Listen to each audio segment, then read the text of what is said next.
Okay, good morning, everyone. I declare the Strategy and Policy Committee meeting SPC 25/3 open. Welcome everyone here. Please note the meeting is being live streamed and the consequences of that. I'll kick off with our usual karakia. Whakatau mai te wairua. Whakawātea mai te hina naro. Whakarite mai te tinana. Ke ea ai ngā mahi. Ai. I know we've got Councillor Daly and Councillor Joyce on Zoom. Are there any other apologies? That's all I say. There are no apologies. There's no consideration of late items. Does anyone have a declaration of interest? No. There are no public excluded items. There's no public forum that I can see. No presentations. So I'll move on to the single item of the, for report, which is to receive the submission on the Resource Management Act Reform Amendment Bill, brackets consenting and other system changes. Snappy title. Mm-hmm. So, pretty straightforward. It's already gone in, but do I have a mover and seconder to receive that report, please? Councillor Thwaites. Yes, but I'd like to speak to it. Of course. So, seconded Councillor Murray Benj.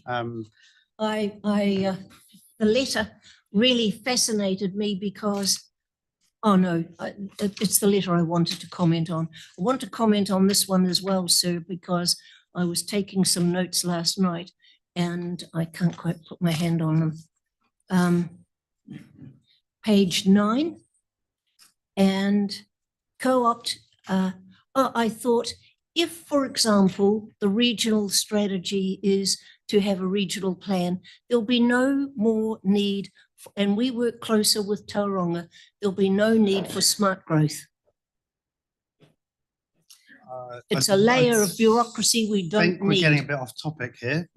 Well, just thought I'd mention it. And I think also that if you're having a regional plan, then some sort of supra-district planning committee is probably required at some level. But anyway, Councillor Coxhead. Am I okay to ask a question? Or two questions? Yeah, go on. Well, you're a bit fast off the mark before. So just around the median density residential standards. So you're talking about here the 30 years of providing housing growth, for housing growth, I should say. So are we saying with the smart growth plan, etc., that if we were combined in terms of our plans with Tauranga Council, that should then qualify us for that? Is that what that 0.5 is saying? It's on page 9. No, the point with that was that Tauranga City has limited places to grow, and if they're required to provide housing area and industrial land, for example, there's no. I personally don't feel it's a great idea to try and force industrial land in the cheek by jowl with residential housing just because that's what the NPS says they must do. Yeah, it would make more sense to move it further out in a more remote area, perhaps in our district, but that counts as part of the overall totals. Okay. That's what I thought it meant. Thank you.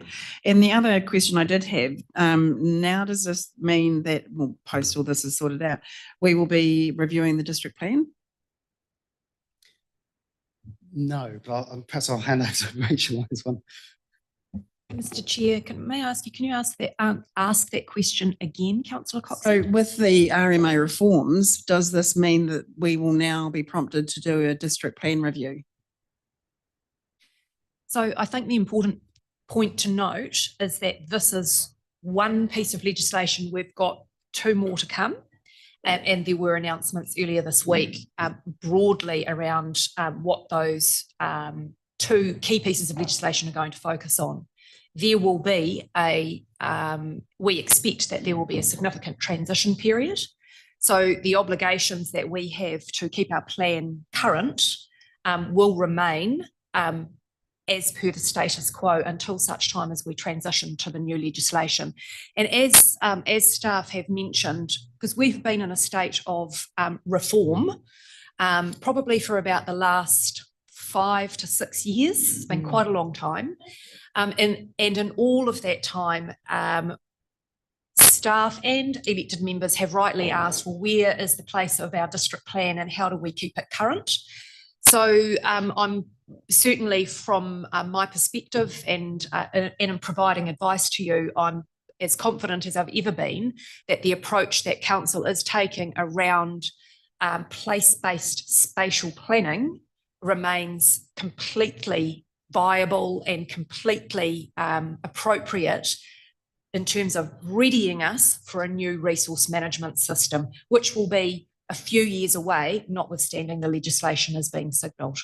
So you're saying roughly how long before the district plan is required to be reviewed? Do you know roughly, like given the transition period, do you have an idea? So there is still a statutory obligation under the current Resource Management Act. Remember, that was repealed and then brought back into existence by our new government, by a coalition government, to refresh, to review your district plan every 10 years. So and you can choose how to do that. You can either do that in a rolling sense, which is what we did last time we reviewed the district plan, which is kind of zone by zone, or you can do a wholesale, everything all at once review of your district plan. The direction that we have been given, well, the advice that we have given to council and the direction that has been given as a consequence of that from council is to maintain a focus on spatial planning, which place-based spatial planning, which in turn leads to